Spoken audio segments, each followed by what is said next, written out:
Quand je dis qu'il a explosé au niveau Europe, c'est par rapport il y a engagement pour le concert à You Arena. Tu as vu surtout que les combattants interdire les Congolais qui nous bêta kunam. Tout le monde a eu raison, c'est déjà compliqué, mais Koffi Olomide a pris une attitude d'un homme, d'un leader, d'un homme fort aussi. Il y a se permettre de télémarquer, on a réussi au concert. Mon liberté n'a pas pensé à l'expression. Ils appellent liberté à penser à Koffi na l'expression quoi. Voilà. Dans ce balobi, il n'y a pas de c'est un droit pour tous. Et la France n'appartient pas à nous. Biso Kendara ou Kendi. Donc France peut on continuer comme on a comme et ça les marre aussi longtemps. Terrain d'attente objectivité lo ngombo batuma mukena mutu. Ngalika mutali bande kona biso na ba combattant artiste et musicien, il est grand temps de chercher en tout cas une solution par rapport à ça parce que ça va faire 11 ans durant depuis Marambo et Banda. Si likamuni pendant 11 ans ici la raté puis likamuni pendant 11 ans ils aura solution. Pour Nabitumba c'est le plus fort qui gagne, mais dans la paix c'est tout le monde qui est vainqueur. Fort. Biso tolinga en place ma bezali to tindika ma on est continuer avec Ketina Suka aucun quitté. Apparemment c'est comme si qui nous aligne bilo bongo trop. Non mais ce sont ces gens-là qui ont prêché avant de prêcher à Mabé. Ngata on mutatinga partout na mais quoi de boendeni. Mais tant que tu as il y a admettre que c'est normal. Contenu ça m'a mususu. Batala siko ba émission maté batala ba titre ga musu ataliga titre musu ataliga temps fort mususu a commis ga titre po ana po ça ba vu ana besoin de batala mutu musu peso a kotika na katanga moni face à mutu lobana ayoki ne ko mamba lobate mbala moko a créé makamuna komi ko loba o yazo kanisa. Koffi n'a aucune partie bonne. C'est comme si le mauvais côté Koffi Olomide nous dominera moi trop parce qu'il a blessé tout moi mingi parce que tu ba tché ngo pe na avant-plan mutu to ya ba tu musu ba rapé ma be ko le Koffi na ndule kando monaka l'idée moko ba commission ma be na bino ya ba tu musu ba ma be ko le na Koffi qui font des choses autant musu Koffi ya pour toyer bien pour ba lobby pour toyoki bon ba otoyoka ka temba sala ngo ce qu'on a cessé hein à orienter ba to bazala désorienté hein après sa jeunesse espoir a chapé mikole belé pe kao azana na carrière moulay omoni ba inosbi tant ba chaque génération so foule bat génération so ba foule ba bo foule bat balinga ba sarate ngamoka nga intel ta égoïsme est-ce que omoni pouvoir rien égoïsme musical mais ta ce qu'on place inosbi abimeli dans les néants. Abimi place muzuka c'est la bon. Yoko tingamelo c'est la nature yo tingamelo la nature ça qu'on code ba salon bon. Yo bo pesa ba dusoli ba pesi ngo place muzus. Quelqu'un est étonné mais abimi mais mineni ça ya kasi pas naturel nga bon côté. Dynastie na harmonie les albums ils ont fait peur. Purement ne te sali qui va comprendre que album ils sont dangereux. Album moi ils les a makasi ya ko sakanati. Alors qu'est-ce qu'ils doivent faire? Même pas de distraction. Gaulois se concentrer, vous regardez regardez l'essentiel et arrêtez de vivre bo kanisana. Vous allez toujours derrière votre artiste, faites ce qui est important, banalisez makambo wana. O bat balobi lobi wana. Pour eza mo biloko et ko désorienter puis ko délocaliser makambo belé. Parce que pour qui bazala bien cara.com. Baza concentrer na pyromane, concentrer na harmonie na dynastie, distraction ou douter. Keba maile.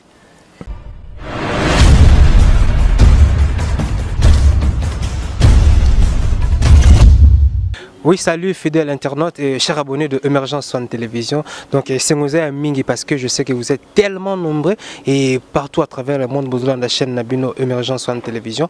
Et c'est toujours mais c'est Sapus Arnold Mido à la présentation. Donc les lots vraiment tout hier les sous que le Nabino manque à habitué Emergence One Télévision. Compte tenu il y a actualité au Tozalango sur la toile, raison pour laquelle je voulais asker Azana na plateau pour que connaissiez un peu de réfléchir ensemble, tout mais un peu éclaircir opinion parce que tu vas lobby de part et d'autre, tu vas réagir, mais avec ce monsieur, nous allons faire de notre mieux pour vous apporter des très bonnes analyses sur ce plateau. Il s'appelle déjà Killer, c'est que je reçois. Killer, bonjour. Bonjour infiniment à toi mon frère de tous les temps en tout cas, Mido Arnold, donc un grand plaisir de se retrouver encore une fois là sur Emergence One TV. Je pense que Balinga Biso, toi, bien, en tout cas, j'ai dit merci comme ça à mon papa chéri, Joe Lili Atala, donc de génération en génération, Forever, le patron de Translation 7. Donc, tout pour sa traduction Mikanda. Je crois que Translation 7 est une société viable, puis fiable, crédible surtout. En Angleterre, donc merci infiniment pour ça. Et puis la plus suspecte, la plus discrète, la Tichou. Parce qu'il y a un sponsor officiel, il y a qui donc j'ai dit merci. Et Gianni Tantungan pour tout Bangamouture et de Suisse-Irlande, le gros du temple. Hein. Et puis merci comme ça à Del Pio à venir. Ça dit André Malou, lui c'est plus qu'un frère, quoi. Donc, la top modèle, la plus sexy, la plus belle de sa ville et de son pays. Merci Kouyago Belich, vrai pas mal riche, Andy Loa, un enfant pas comme les autres. Et ma maman chérie, Julienne Dibobicien depuis les États-Unis, Westriga. J'ai dit merci. Yannick Kaing à la vraie monnaie invisible, hein, l'homme à la pression de la montre suisse. Toali, j'ai parlé que nous étions au pouce 9, 2, 7, 8, les grands rappeurs. Hein, en Angleterre, on a grand rappeur en Angleterre. On a arrêté l'hémorragie à rap, à hip-hop. Voilà, donc 9, 2, 7, 8, Smokey, qui déjà a fait singlement on a marché, qui a pour titre Njili. Ah, Yemeli. Commune, donc ça les bien. Vraiment la Tchango, hein? La Tchango. Vraiment la Tchango, solo pena donc à Saranarate. Si on a un petit ramo, il y a libanga na Simauna, sénateur Mova. Ah, sénateur. Sénateur Mova. Ah, bon, hier il y a libanga. Parce que libanga n'est pas au ganga au sénateur Mova. Donc je crois qu'il est satisfait. Bah, c'est peli. Oui, merci de répondre à notre invitation. Compte tenu de l'actualité, on a le gars qui vraiment mais un peu et déjà de l'entrée, Grand Mopao, Kofi Olomide le Quadra Koraman a explosé au niveau Europe et puis a explosé à un niveau de la République démocratique du Congo. Par là, je veux dire quoi? Quand je dis qu'il a explosé au niveau Europe, c'est par rapport il y a engagement pour le concert na You Arena. Tu as vu surtout que les combattants interdire les Congolais qui ne beta kunam. Tout le monde a eu raison à c'est déjà compliqué, mais Kofi Olomide a pris une attitude d'un homme, d'un leader, d'un homme fort aussi. Il y a se permettre de télémarquer, on a réussi au concert wana. Ou tout le monde peut-être va misser mon sous pour qu'on s'allait en côté. Pensez-vous que c'est une très bonne décision de passer par une telle démarche ou peut-être via Zalaki sous l'émotion il faut atteindre ba propre modèle wana? Je crois que pendant moi il est en France. La France n'est pas la RDC. C'est que droit au bateau tout bas dans kuna. Et ça peut même droit autant que Kofi Olomide pas en tout artiste et musicien biso ba na. Qu'est-ce que je veux dire par là? Mon liberté à penser à expression. Et ça peut liberté à penser à Kofi na expression na quoi. Voilà. Dans ce balobi, il pas rôle bapo, c'est un droit pour tous. Et la France n'appartient pas à nous. Biso kendara ou kendi. Donc France peut-être monsieur continuer comme on a comme kamonate et ça les mara aussi longtemps. Terrain d'attente, objectivité, tu vois ce que je veux dire. Donc, tout est libre. Et puis quand Kofi a dit qu'Aubeta, parce qu'il est sûr de ce qu'il dit, et puis il sait ce qu'il est en train de faire, pour qu'il livre un concert. Parce que, et l'euro, ça continuera jusqu'où? Parce que ça commence à faire mal. Souganon et Zoé Banati. Et Bandelango, du moins tout le monde a dit, mais Souganon apparemment est comme sombre, puis comme très dangereux. Mais pourquoi pas régler ça en adulte, à la place que il y a qu'on pouvait battre qui est noté na bêta. Moi je crois que ceux qui na niveau bato maile, ceux qui ont commis na niveau on a c'est bah les gars qui viennent taper tant sous tout, bah trouver solution. Est-ce que mais toi bolini tout ça ce qu'on solution ils ont mis bon. Mais la fois j'ai pas. Tout bêta. Et puis par rapport à la connaissance, peut-être, voilà, peut-être, parce qu'on a vu un concert et Beta Maïpé, à Cor Arena, un concert certes qui fait mal parce qu'il y a eu des dégâts, mais du moins, il Beta Maï quand même. Hein? Donc, peut-être que Kofi va encore faire mieux, enfin que Marambo Salima Petam Sundenye au Bisoto au Kanisati. Mais, il est grand temps de chercher en tout cas une solution par rapport à ça. Parce que ça va faire 11 ans durant depuis Marambo et Banda. Si Likamoni pendant 11 ans ici, la raté, puis Likamoni pendant 11 ans, ils ont la solution. Pour Nabitumba, c'est le plus fort qui gagne. Mais dans la paix, c'est tout le monde qui est vainqueur. On a fait vendre, on a mis tout. Il y a tout. Et puis la plupart, il y a bateau, il y a des artistes et musiciens. Moi, dans mon auto, il y a la musique au fur et à mesure homme acoustique. Et puis, on a plein qui continuent aussi à exercer. Mais tiens, on a la musique. Mais on a à côté.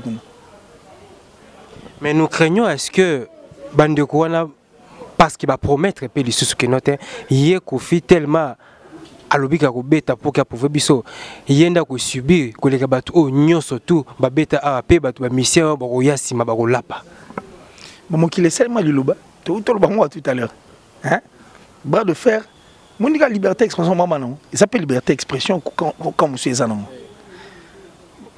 moi je me souviens période mon m'avait mis parmi mais les émissions que j'ai toujours suivies j'ai un artiste mon beta akufa Akufa na hélicoptère moi panza na Akufa na kati Daniel Balavoine c'est un chanteur français Aimba SOS n'était rien dis-moi on a fort pourquoi je ris pourquoi je pleure pourquoi je vis pourquoi je meurs dis-moi une très belle chanson c'était un artiste et musicien engagé en fait à cette époque c'est François Mitterrand qui était président de la République Yigou Bachaye a un plateau pour un débat contradictoire au fait dans le président de la République en place.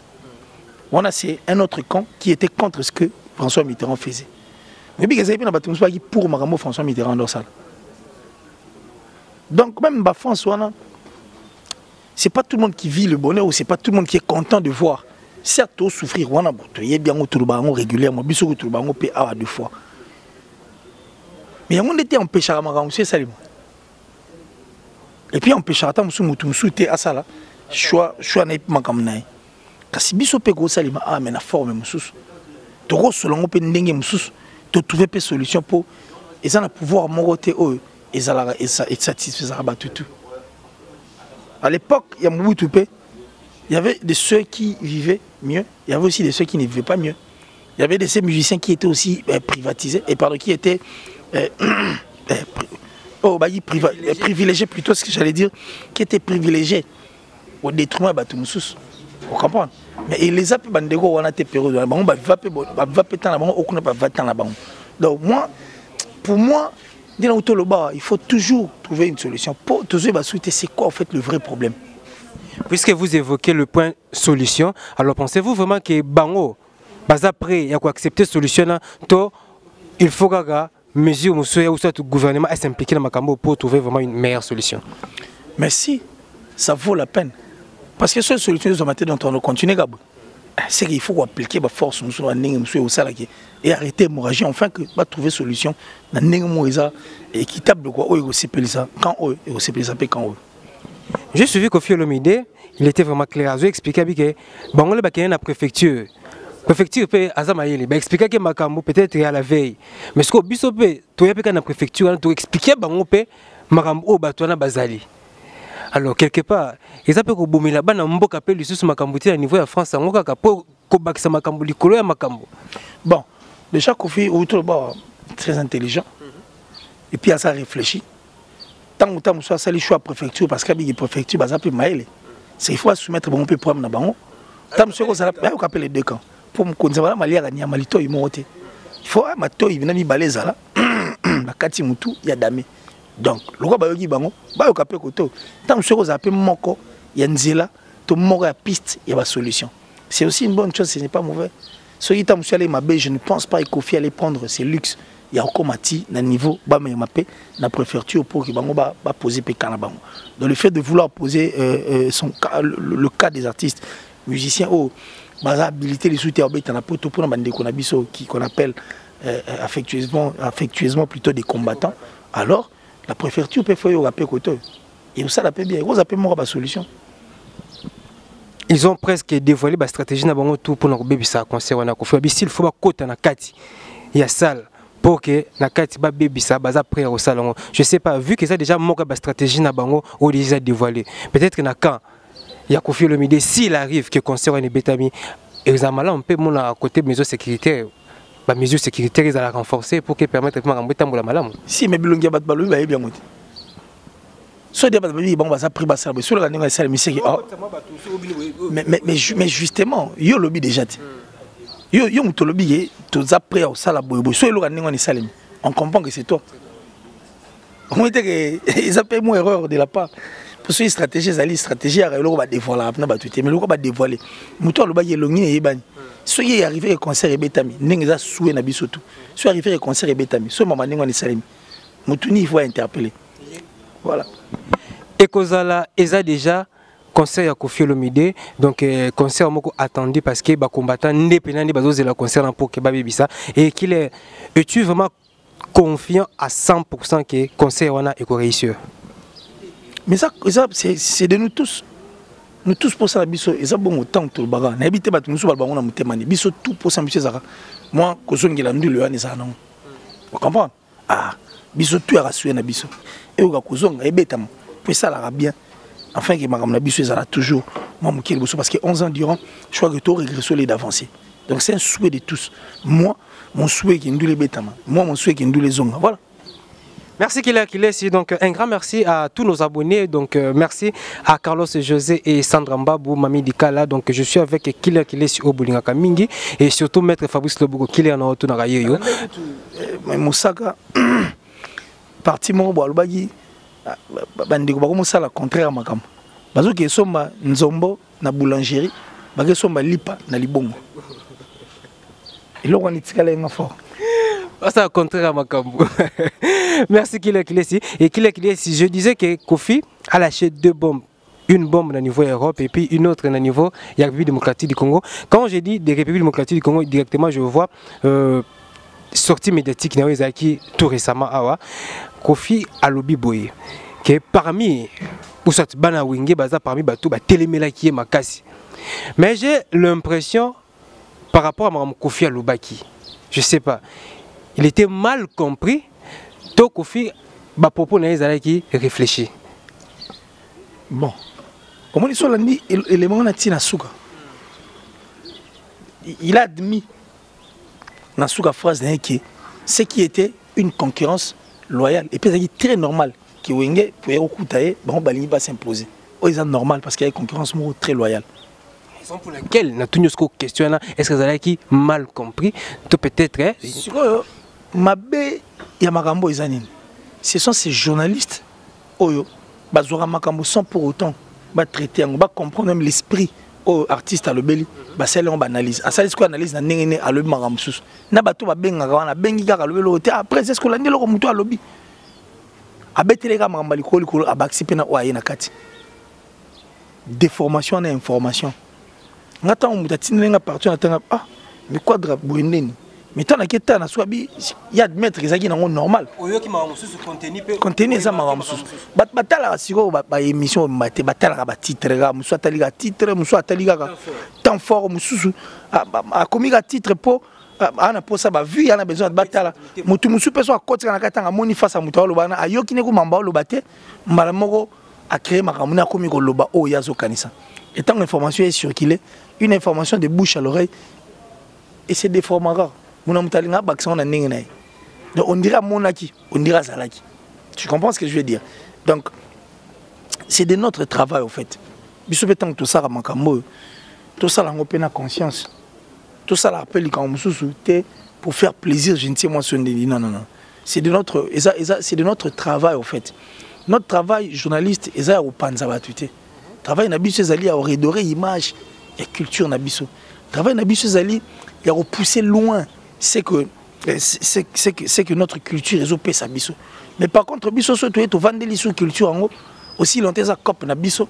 Bon cop dans le sens que musala na biso to sala musala na biso o biso to yekoli to sala o. Pour les autres culture s'arrêter to salate. Attention au côté monde de mususu. Mais ça sera difficile pour nous parce que tu vas encore apprendre et puis reprendre à zéro. L'intégration est facile. Ça ne sera pas facile et puis tu ne seras pas dans ton eau quoi, dans ton assiette, dans ton eau soit.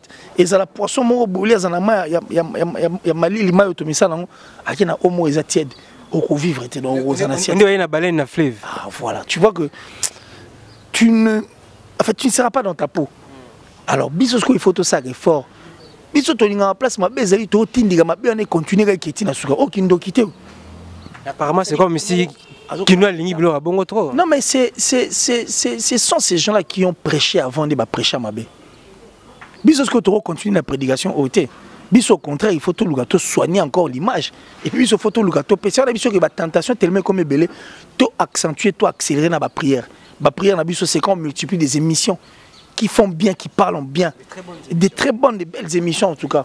Le décryptage a bien.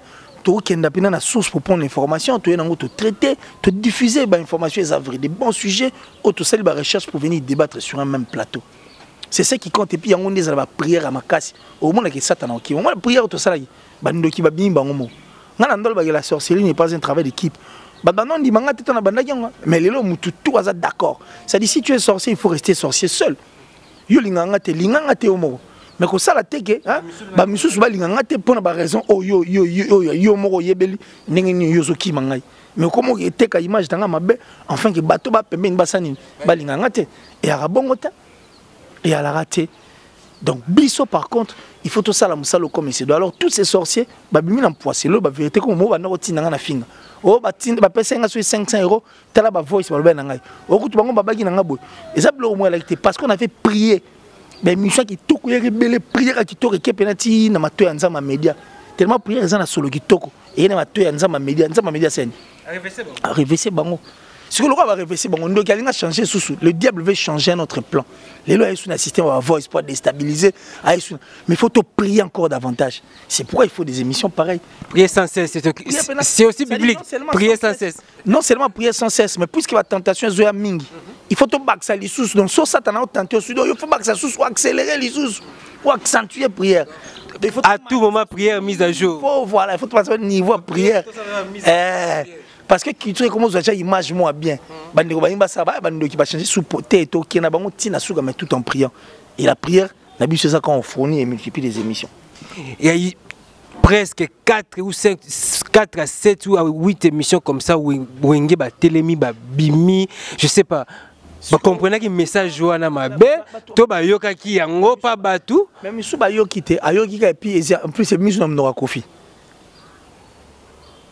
En plus c'est bien mon là en plus c'est bien mon Kofi donc mutumo déjà ciblé ça dit mutumo a ciblé te obi que lelo entre nous soit dit hein. Ici je suis en train de parler en tant que journaliste c'est comme j'ai toujours parlé un journaliste averti obi que soit pesi mutu stylo baby si dessiner Kofi ou dessiner ndeni qui m'a serré zangate on tient ma seke mukila on tient na fourche pour ça biloko ben cul kabato toi tu penses que Kofi n'a pas d'amis bien basola ba master ne peut basola ba petit peu scrabble ba sola ba rapper régulièrement tu penses qu'il n'a pas d'amis pareil bien sûr que oui il y a ça toi tu ne penses pas que Kofi a des amis d'enfance oh ba la na penati lelo bazara bien donc Kofi a la ga mabe bon na mère ba va na nengeni na bana ba va nengeni parce que si tel était le cas Kofi allait être seul au monde il n'allait pas avoir d'amis donc pour nous Kofi n'a aucune partie bonne. C'est comme si le mauvais côté a fait le midi ne dominera moi trop parce qu'il a blessé tout moi mingi parce que tout ba tché ngo pe na avant plan mutu to ya ba tout musu ba rapper ma be ko le ka Kofi na ndu le gando monaka na bino ya ba tout musu ba ma be ko le ka na Kofi qui font des choses autant musu Kofi ya pour to yebi ngo pour ba lobby pour to yoki bon ba oto yo ga temba sala ngo ce qu'on a cessé ba pesa nde image mususu Kofi pour beaucoup la musique n'a bisopé. Sur le plan artistique, voilà. Il est pour beaucoup. Il est pour beaucoup même ma vie. Il y a des artistes et Missousoupé. Il est pour beaucoup peut-être ma vie peut bander comme sous. Nega bander comme sous à ça la népé à ça là. Moni. Alors les gens qui ont multiplié des émissions, moi j'ai suivi l'émission de Moussaka dans l'élite sagesse n'est fort. Ceux qui babaké non la sagesse à Moussaka, il y aura pas de problème. Vous l'avez à Marie-Paul. Mais bon, Marie-Paul, déjà, on sait que c'est un allumeur. Il y a là, un allumeur, quand il parle, il dit Marie-Paul. Il y a un vraiment allumeur, il n'a même pas. Donc, moi, je crois que Bandeko Bayegoloba, surtout ceux qui connaissent bien Wenge, merci.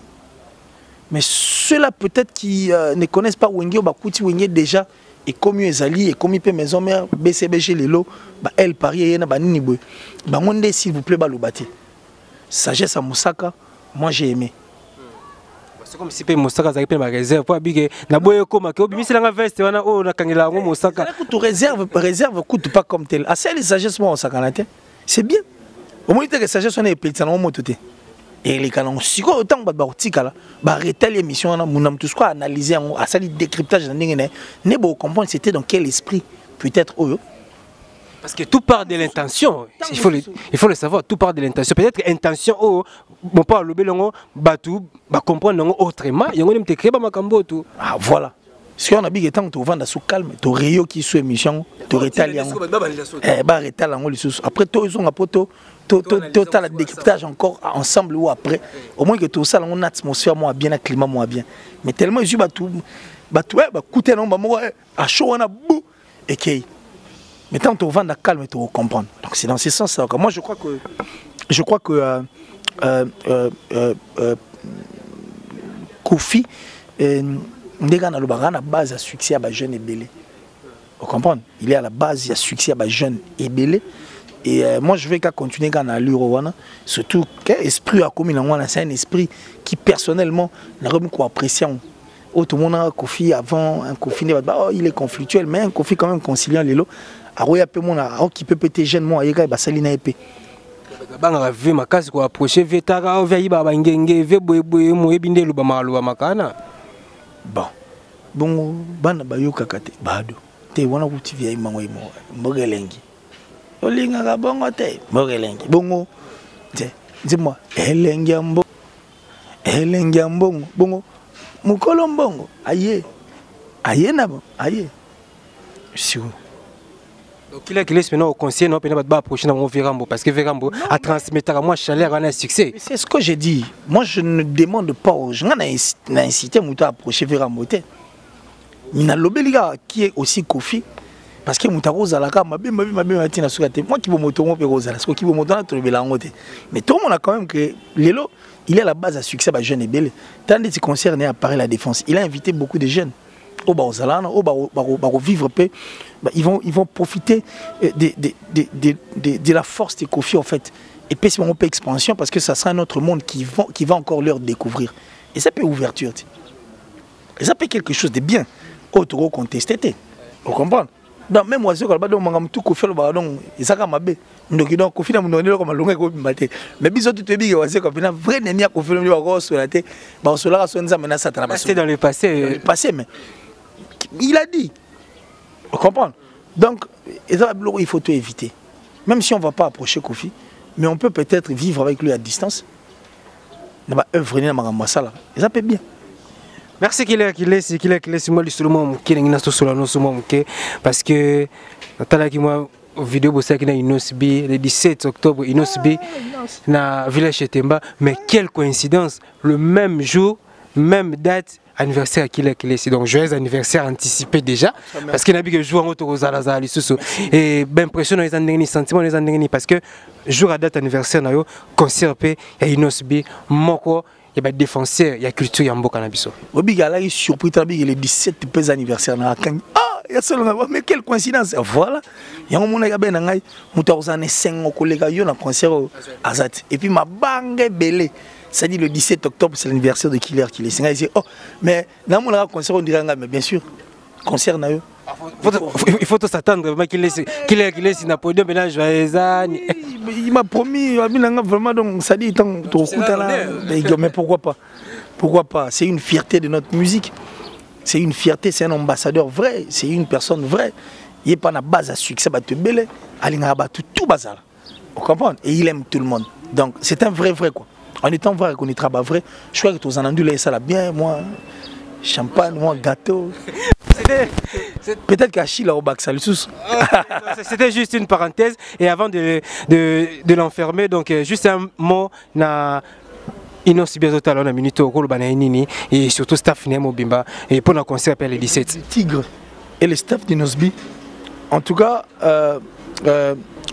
Inos, fier de t'avoir comme artiste dans mon pays et fier de t'avoir comme Young King, jeune roi, Nenge Jean Martis Alobagi, et puis fier de t'avoir comme artiste vrai, et puis fier de t'avoir parce que tu as orienté Bandeko Basala désorienté.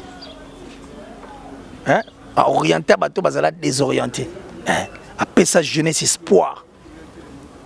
A chapé mikole belé pe kao.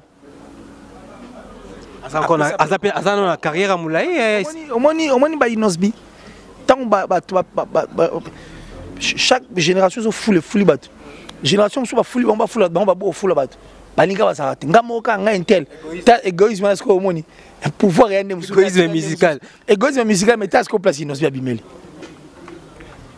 Dans les néants. Abimeli place muzuka c'est la bon. Yo tingamelo c'est la nature yo tingamelo la nature. Eza ko code ya basala bon. Yo bo pesa ba dusoli ba pesi ngo place muzuka. Quelqu'un est étonné mais abimeli mais mineni eza ya kasi pour nature linga bon te. Linga bon te. Merci Killer Kilesi. Donc comprenez vraiment que nous sommes avec les tueurs de mensonges Killer Kilesi. Jamais d'échec n'est pour briller. Je profite aussi pour remercier Abou Poupé de Baye et surtout à mon vieux Jacques Maïtou André qui est en France. Donc trop de résidences dans la République démocratique du Congo, trop de villas. VAP Sapena Misala na Congolais. Donc bande de revoir salaire à 300, 200, $100 et mon anaka. Donc vieux merci na Moussala Kitoko Zali Kosala. Ferme de la peine à niveau à Kasangolo et banda Koutou. Où va dans Angolo ah ils ont ça Moussala Kitoko école. Ba flat hotel donc merci vraiment parce que on investit dans mboka na yo donc ils ont un intérêt à Congo donc merci oui Killer c'est kolala kolamuka makambo ezo bakisa makaka tozaki na esengo tomoni les anciens des maisons mères tous réunis sur un projet où ils allaient qui dynastie à faire rigola mais un bon matin tout ça surpris comment on a ba voice bimi c'est le yo kotonga lisusu faire rigoler ça li passe na motema je sais pas. En tant qu'analyste et amoureux à bonne musique, le comportement est genre wana lilobani yoriko tchali kolona vraiment. Je crois que tout un cas place tout utaki. N'est pas que si ba tentation comme mingi ba prière faut baksama. Il faut encore activer des émissions. Il y a on a eu sûr que nous devons tourner une émission sur ça aussi et ça la biso bien. Mais je demande aux Gaulois et Gauloises. Balonga on a distraction. Dynastie na harmonie les albums ils ont fait peur purement nous te sali qui va comprendre que album ils sont dangereux album ils balé za makasi ya kosakanati alors qu'est-ce qu'ils doivent faire même pas tu vas dans la distraction Gaulois se concentrer vous regardez regardez l'essentiel et arrêtez de vivre ninge bo kanisana vous allez toujours derrière votre artiste faites ce qui est important banalisez makambo wana o bat balobi wana pour eza moko biloko et ko désorienter puis ko délocaliser makambo belé parce que pour qui base la bien Cara.com. Cara.com. Bas à concentrer na pyromane, concentrer na harmonie na dynastie, distraction ou douter. Keba Maïli. Merci Naroki, non, parce que très prochainement, nous allons un peu pour développer le sujet. Donc, on est presque arrivé à la fin de notre émission. Il faut bien tout sur le rôle du et qu'il est ici. Juste un dernier message et puis dédicace à tout le en ce moment. Écoute, la sorcellerie n'est pas un travail d'équipe. Si tu es sorcier, reste sorcier seul. Quoi associer Batouté, Killer c'est le 17 octobre, c'est les leurs. Jamais de chèque n'est pour briller les tueurs des mensonges. Donc le plus 243 89 526 54 54 plus 243 89 526 54 54. Je crois que bakado to tindaka numéro 1 bakado ceux qui voulaient zali batindaka la numéro 1 c'est le hôtel. Vraiment faut to se pélisser moi mobile faut to se pélisser vraiment parce que le 17 octobre c'est son anniversaire donc yo linga Killer si musika to pembeni Killer c'est là déjà numéro 1 ya PC vidéo cadeau. Parce que la sorcellerie n'est pas un travail d'équipe. Et puis, nous avons remarqué que il faut aussi faire très attention parce que beaucoup de gens activer le enregistrer on a besoin d'enregistrer activer enregistrer na vrai tabeta sur la moto te na tonga na lobaka makambo na moni et puis ce que sur la enregistrer na so bengi muto na tuni makambo beza solo to lokuta. Mais toute vérité n'est pas bonne à dire. Comment ça? Dieu n'aime pas les mensonges. Lokuta na forme non tout est ça lokuta. Lokuta na forme non tout est ça lokuta. Merci qu'il est. Juste ma dédicace pour Mandiko Bazotala. Mon papa chéri Joe Lili Atala, le patron de Translation 7 tout bana pour sa traduction mikano en tout cas adresse ses amoureux en Angleterre, viable plus fiable. La plus suspecte, la plus discrète d'Atichou. En tout cas, merci infiniment, merci pour tout. Janice Tanchunga pour tout Bangamuturi de Suisse-Irlande, le gourou du temple du Temple. Merci à maman chérie, maman Julien Diebo Bissembi. Maman Julien Diebo Bissembi depuis les États-Unis. Yannick Kainga, la vraie monnaie invisible, l'homme à la précision de la montre suisse. Top modèle, la plus sexy, la plus belle de sa ville et de son pays. Merci. Del Piero à venir, André Malou. Ah non, non, non, non. Tipoana n'a évité. Merci, merci à toi. Césarine Seng à la Gauloise. Merci Goyago Belich, vrai parent riche, on dit Loa, un enfant, pas comme les autres. J'ai dit merci comme ça à Westriga. Westriga. Donc merci à toi. Merci d'avoir tout le ici. Moi je les aime autant et infiniment. C'était les leurs qu'il est ici. Jamais de chèque n'est pour briller les tueurs des mensonges. Merci Kilesi. Donc comprenez vraiment qu'avec Kilesi, c'est la sagesse et l'intelligence qui explosent. La sagesse qui s'explose, donc Marakito Kopé Sengo, et Zakanabiso Tango Tozalaka, na Kilesi. Donc plaisir Zakamakasi parce que Tango Jacques Maïto, à Kenda, mon apoto à solo, trop de maisons au niveau de la République démocratique du Congo. Tant que c'est avec raison. Donc merci Nabino parce que vous avez toujours un appel Rolanda Bisso. Donc je rappelle encore que vous s'abonnez massivement sur Emergence One Télévision sur votre chaîne. Le défi est à 10 000 abonnés fin décembre. Donc ensemble avec vous, Thomas Tissalissus déjà. Vous réalisez un très bon travail. L'élo émergence comme l'élo grâce à votre soutien Nabino, grâce à l'encouragement Nabino, donc à conseil Nabino vraiment, et ça nous a permis aussi vraiment à comment auto comme l'élo. Donc merci, merci na Samba Mote Samba, mon vieux Samba Mote Samba, France, République démocratique du Congo. Donc comme on a dit à Kenjili, à Zongi Yolo, à Kenjili, à Zongi Yolo. Merci pour notre soutien. Donc, quand je vois Samba, Mote Samba, je vois directement comment on voit ma sotorogie. Donc, toujours permet d'avoir Samba. Donc, merci, continuez toujours bongo. Et à mon page Kemba à niveau de la France. Donc, merci vraiment de notre soutien. Tout à l'heure à tous là qui donc ça reste toujours entre nous parce que c'est merci vraiment. Et au couple béni, couple foulou, mais c'est-à-dire Igor et puis Erika Foulou. Mais donc merci Nabino Nzamba Pamoula Bino, merci pour notre soutien pour Zaranango, pour l'Emergence One Télévision. Et un autre couple béni, le couple Sibou. Là je vois Martin Sibou ainsi que Maman Clarisse Sibou. Donc Papa Martin Sibou, merci vraiment de votre soutien, merci pour notre conseil. Naza toujours wana et masolo to solara toujours to continue toujours ko sola yango na bosanité Aristide Ndombe monsieur Swag Zim na Londres. Donc nga vraiment base na nga pina ba kasi na France, Londres, Angola, Afrique du Sud, ta base be na Turquie na bosanité Parvi Bosulu et Mbala Googs Mbala Nzinga. Donc frère nanga vraiment ba on peut à force émergence sur télévision au niveau de Turquie et au niveau des États-Unis na moni Hervé Lupanadio autorité morale déjà ba pétezo mata toujours kuna na communauté congolaise au niveau des États-Unis. Merci toujours et na pesi encore mbote makasi lisusu na maître Fabrice Loboko ceinture noire officiellement reconnu par la Fédération internationale de judo. Merci, merci pour tout et surtout à Eden Chibangu ainsi que à Esther Batungasa na la rayonnante. Bientôt mariée, bientôt femme mariée. Donc merci Nzamba Batelabiso. PA Batelabino. Donc on est arrivé à la fin de notre émission. On se retrouve très prochainement. Je vous aime bien.